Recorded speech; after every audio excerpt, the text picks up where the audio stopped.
어설픈 약국이 사람을 죽인다는 말이 있습니다. 선무당이 사람 잡는다는 속담과 같은 뜻입니다.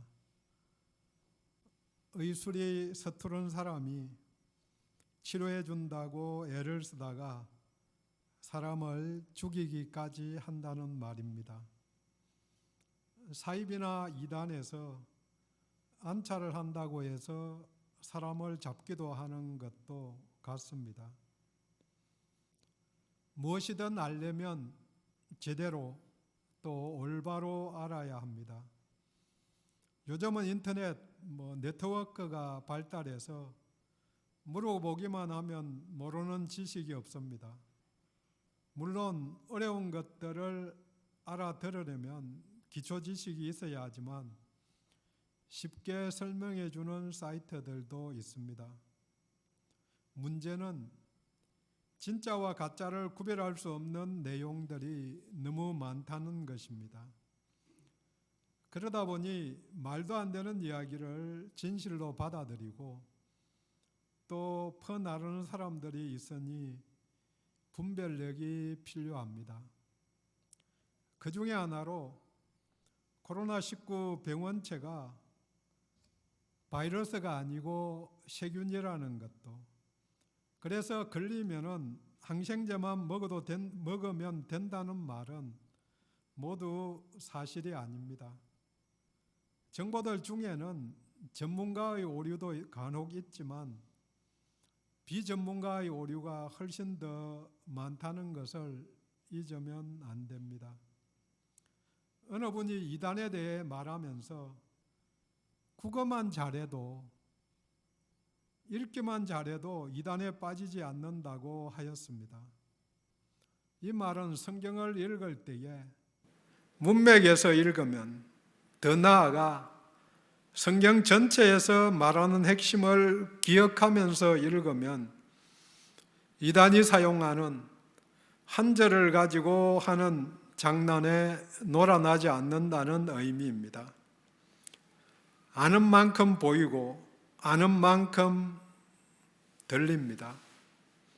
아는 게 없으니까 자신이 아는 것이 전부라고 생각하는 사람들이 어느 시대에나 성경의 시대에도 있었고 지금도 있습니다.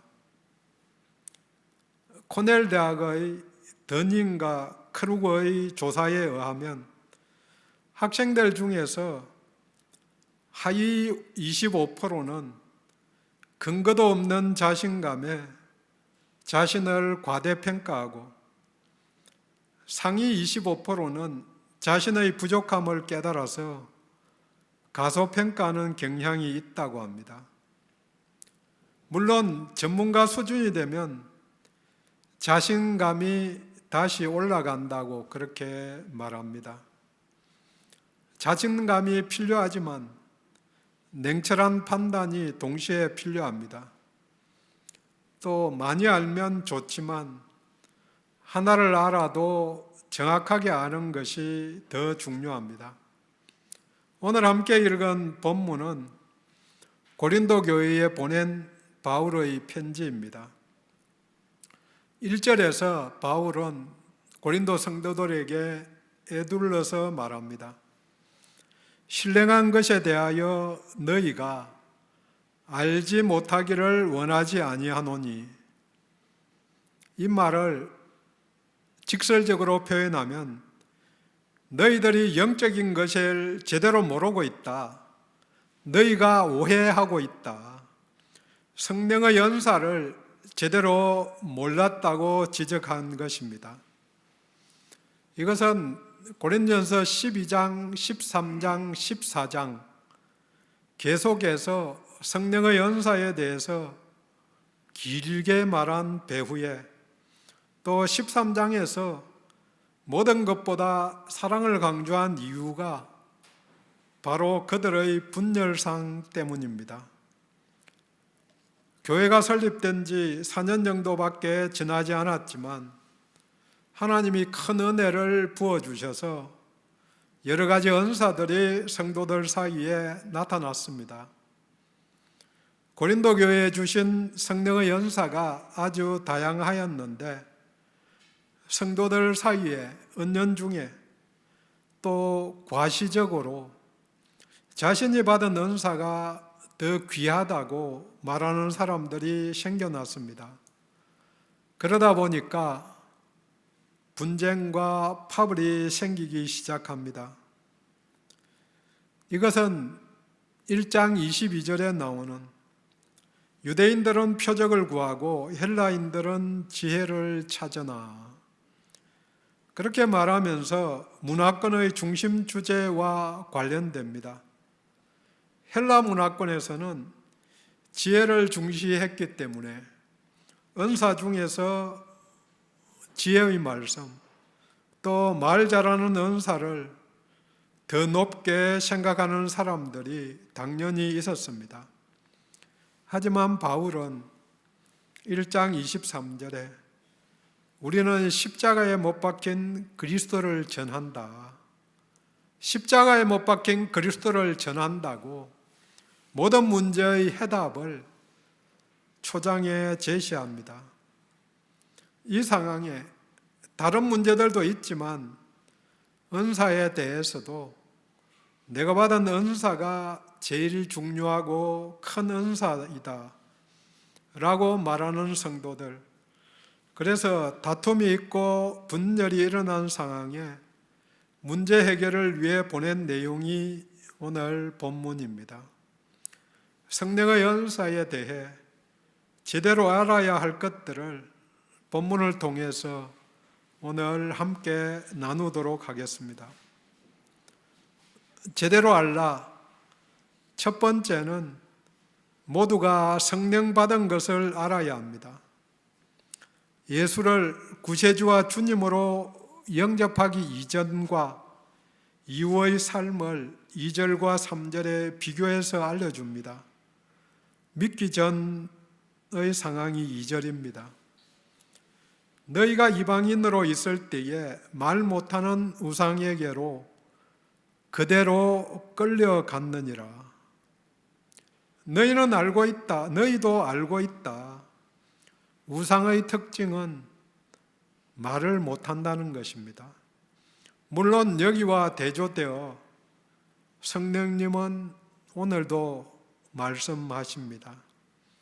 그들은 말도 못하는 우상을 삶의 원리와 안내자로 알았기 때문에 우상이 이끄는 대로 또 우상 앞에서 끌려다녔습니다. 하지만 이제는 성령이 인도하는 대로 가야 합니다. 문제는 믿은 다음에도 여전히 우상이 제시하는 삶의 원리에 지배를 받고 있었던 것입니다. 예수를 알고 믿음으로 하나님의 자녀가 되었음을 고백하면서도 삶은 여전히 우상의 지배를 받았습니다. 이전 것은 지나갔는데 여전히 매여 사는 고린도 성도들입니다. 가만히 보면 우리들의 삶 속에서도 나는 그러지 않은지 돌아볼 수 있기를 원합니다. 그래서 3절을 선포합니다. 그러므로 내가 너희에게 알리노니 하나님의 영으로 말하는 자는 누구든지 예수를 저주할 자라 하지 않고 아니하고 먼저 부정적인 반응에서 벗어나게 됩니다. 바로 긍정적인 문장으로 반복합니다. 또 성령으로 아니하고는 누구든지 예수를 주시라 할 수 없느니라. 예수가 인생의 주인이라는 사실을 고백한 사실이 바로 성령을 받았다는 증거입니다. 믿을 때에 내가 예수님을 구세주와 주님으로 영접할 때에 내가 감동이 되고 성령님이 불같이 임하시고 내가 뒤집어지고 능력과 은사가 나타나야만 성령님이 함께 하신 게 아니고 아무런 징조가 없음에도 불구하고 말씀대로 우리가 진실로 고백할 때 성령님이 함께 하신 것입니다. 그래서 성령 고백을 한 이들에게 같은 고린도전서 3장 16절은 말합니다. 너희는 너희가 하나님의 성전인 것과 하나님의 성령이 너희 안에 계시는 것을 알지 못하느냐. 이 성령님의 사역이 예수가 그리스도라고, 예수가 주님이라고 선언하는 일이기 때문에 그 고백과 함께 하십니다. 요한복음 15장 26절에 예수님이 말씀하십니다. 아버지께로부터 나오시는 진리의 성령이 오실 때에 그가 나를 증언하실 것이요.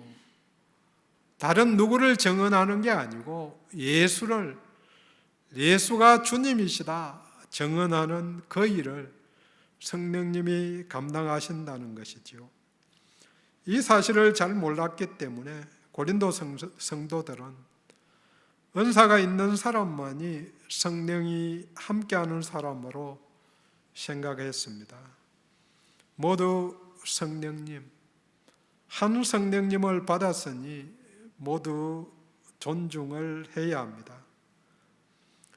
모두 예수를 믿음으로 형제 자매가 되었으니 존중을 해야 하는데 그러지 못한 것은 내가 제대로 알지 못해서입니다. 예수가 주님이라고 한 내 신앙 고백이 우리가 성령을 받은 증거입니다. 제대로 알라. 두 번째는 성도들을 통해서 하나님의 일하심을 알아야 합니다. 4절에서 6절까지의 내용입니다. 4절에서는 은사, 5절은 직분, 6절의 사역은 모두 같은 맥락에서 말하고 있습니다. 약간의 의미 차이는 있지만 연결해서 같은 맥락이라는 거죠. 성도들에게 베푸신 여러 가지 은사, 여러 가지 직분, 여러 가지 사역을 말하면서 각각을 주신 분이, 은사는 성령님이, 직분은 주 예수님이, 사역은 하나님이 주신 것으로, 맡기신 것으로 표현하지만 모두 삼위 하나님이 주신 것입니다. 하지만 본문 전체의 초점은 성령님이십니다. 우리에게 주어진 은사와 직분, 사역을 통해서 이루어지는 일은 하나님 자신의 일입니다. 여러 가지의 다양한 은사, 직분, 사역 속에서 하나 되게 하심이 예수님이 십자가를 지신 이유입니다. 요한복음 11장 52절에 예수님이 하신 이야기를 해석합니다. 또 그 민족만 위할 뿐 아니라 흩어진 하나님의 자녀를 모아 하나 되게 하기 위하여 죽으실 것을 미리 말함이라. 흩어진 자녀들을 모아서 하나 되게 하게 하기 위해서 십자가를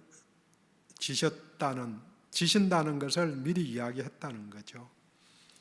또 예수님의 기도 제목이자 소망이 제자 공동체의 하나됨입니다. 요한복음 17장 11절에 내게 주신 아버지의 이름으로 그들을 보존하사 우리와 같이 그들도 하나가 되게 하옵소서. 17장의 22절도 같은 이야기를 하십니다. 이는 우리가 하나 된 것 같이 그들도 하나가 되게 하려 함이니이다. 그래서 사도 바울도 에베소 교회에 보낸 편지 4장 3절에 평안의 매는 줄로 성령이 하나 되게 하신 것을 힘써 지키라 하고 권면합니다. 하나 되게 하신 것 추구하라, 또 이미 되었으면 힘써 지켜나가라는 것입니다. 하나님의 일을 맡은 자로서 당연히 이루어야 할 연합과 일치를 너희가 몰랐다고 바울은 본문을 통해서 알려주신 것입니다. 요즘 한국 교회도 마찬가지입니다. 은사가 서열이 되고 직분이 계급이 되고 사역과 직분 문제들이 있는 것들이 하나님의 일을 몰라서 아니면은 자기중심적으로 해석해서 생긴 것입니다.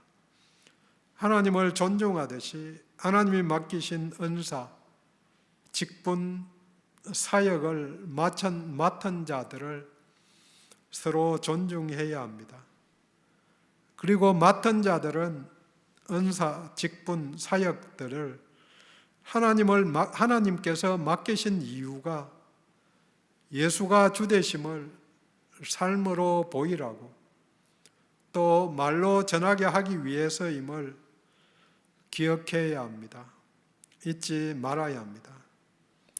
또 동일한 하나님께서 여러 사람들에게 다양하게 나타나신다는 것을, 하나님이 우리의 인생을 다양하게 인도하시는 것도 잘 알아야 합니다. 어떤 사람에게는 고통을 겪게 하시고 어떤 사람에게는 평탄한 길을 걷게 하신 것, 모두가 하나님의 주권임을 인정해야 합니다. 내게 허락하신 최선, 이것을 인정하면 감사할 수 있습니다. 비교할 게 아니고 하나님과 나와의 관계 속에서 하나님이 내게 무엇을 주셨는가, 또 어떻게 베풀어 주셨는가, 가만히 생각해 보면 그게 아니었으면, 우리들은 그렇게 순종하지 않았으면 훨씬 더 둘러서 이 길을 왔을 것입니다. 제대로 알라. 마지막으로 은사를 왜 주셨는지, 주신 이유와 목적을 바로 알아야 합니다. 본문 8절에서 10절까지 다양한 은사 중에서 9가지의 은사를 나열하고 있습니다. 이 9가지 은사를 어떻게 분류하느냐, 여러 가지 학자들마다 의견이 다르지만 성경학자인 고든피는 9절, 10절에 한 번씩 나오는 다른 사람에게는 하는 다른 사람을 기준으로 은사의 종류를 세 그룹으로 나누었습니다. 첫 번째 그룹은 2가지인데, 지혜의 말씀과 지식의 말씀입니다. 이것은 고린도 교회에서 믿음이 강한 자들이 가지고 있다고 자랑하는 은사들, 그렇게 설명을 합니다. 이것과 연관된 말씀이 고린도전서 1장 5절에도 연결됩니다. 이는 너희가 그 안에서 모든 일, 곧 모든 언변과 모든 지식이 풍족함으로, 말 잘하는 것, 지식, 이걸 고린도 교회들이, 교회 성도들이 그 문화권에서 중요하게 생각했고, 또 믿음이 강한 자들에게 주어졌다, 이렇게 생각하는 은사들이라는 거죠. 두 번째 그룹은 이적을 일으키는 초자연적인 은사로 5가지입니다. 5가지 중에 첫 번째는 믿음.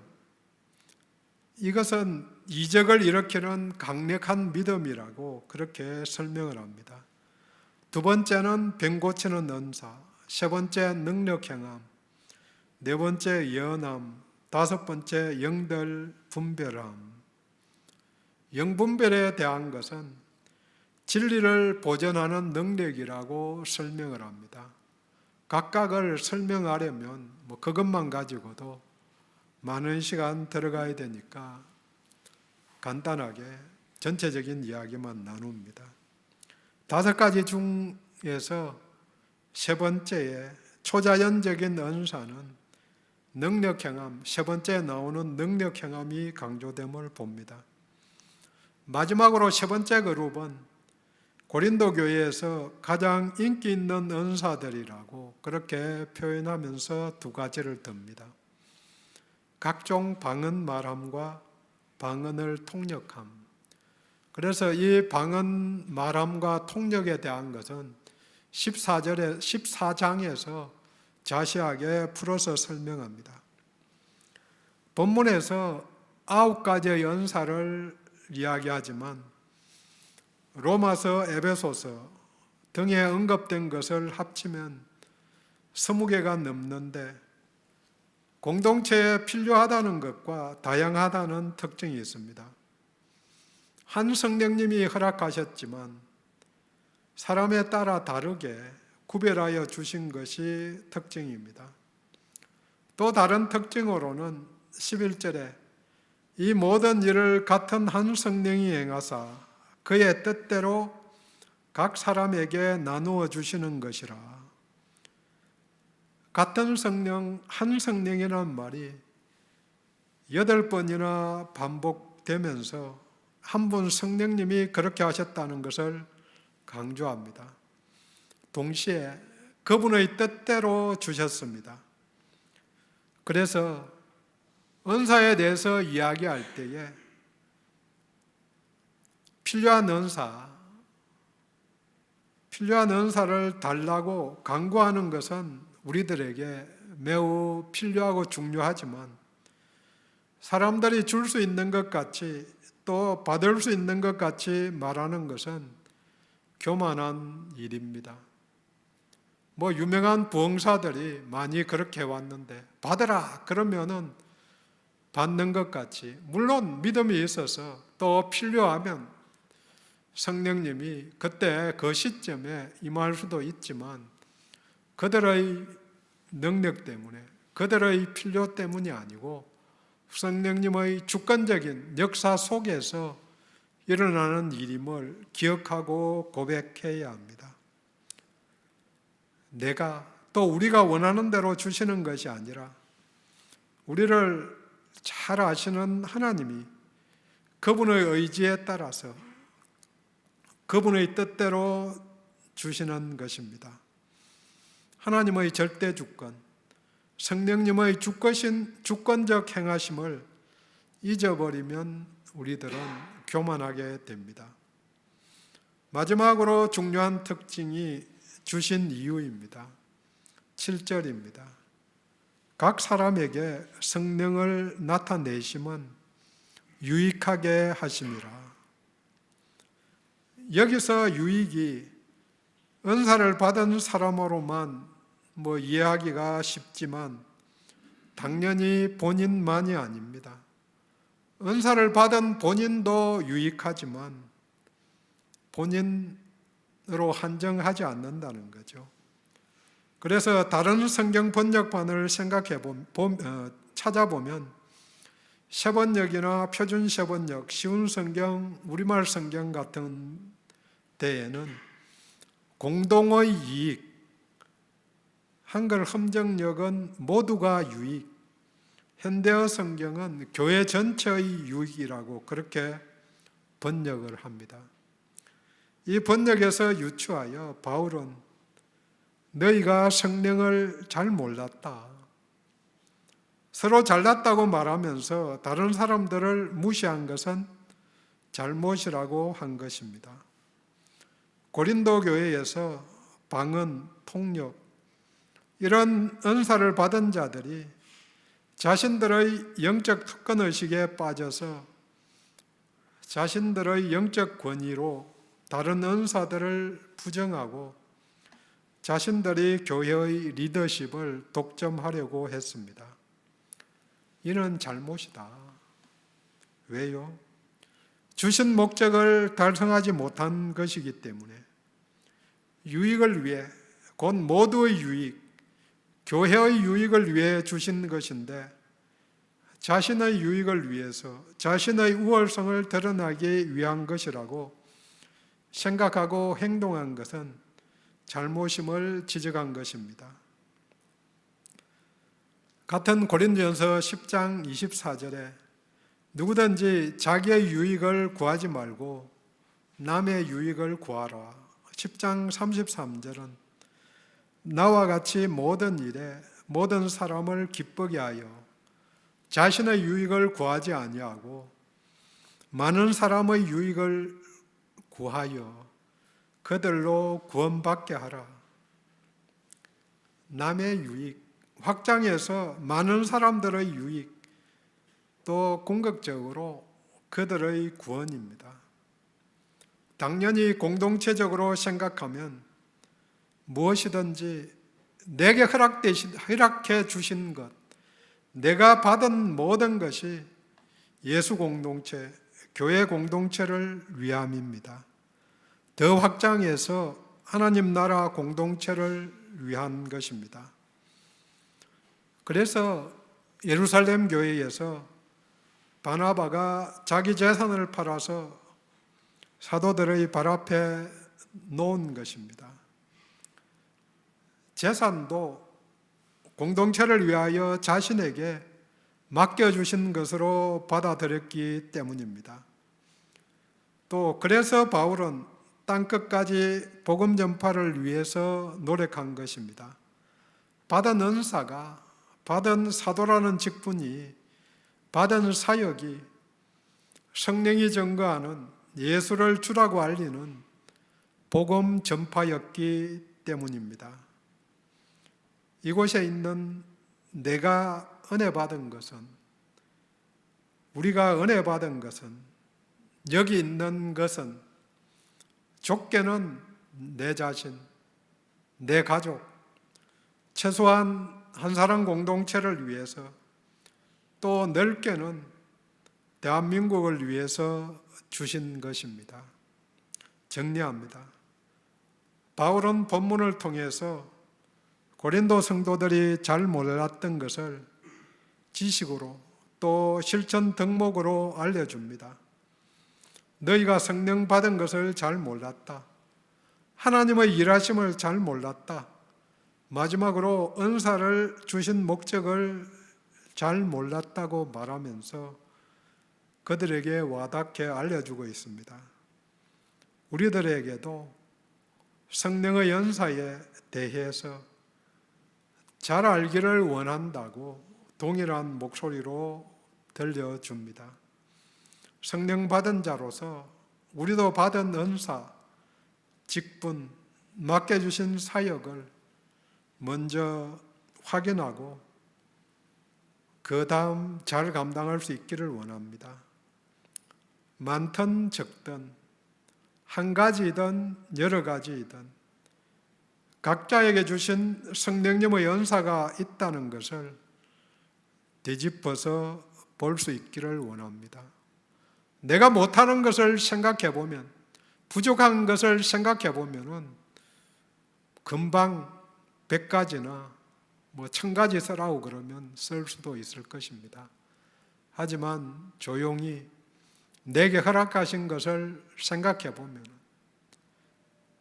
비록 하나가 안 된다라고 오른손을 못 쓸지라도 왼손이 남아있는 이유가 뭘까? 하나하나 생각해 보는 거죠. 그 일을 통해서 내게 원하시는 것이 뭘까? 기도합니다.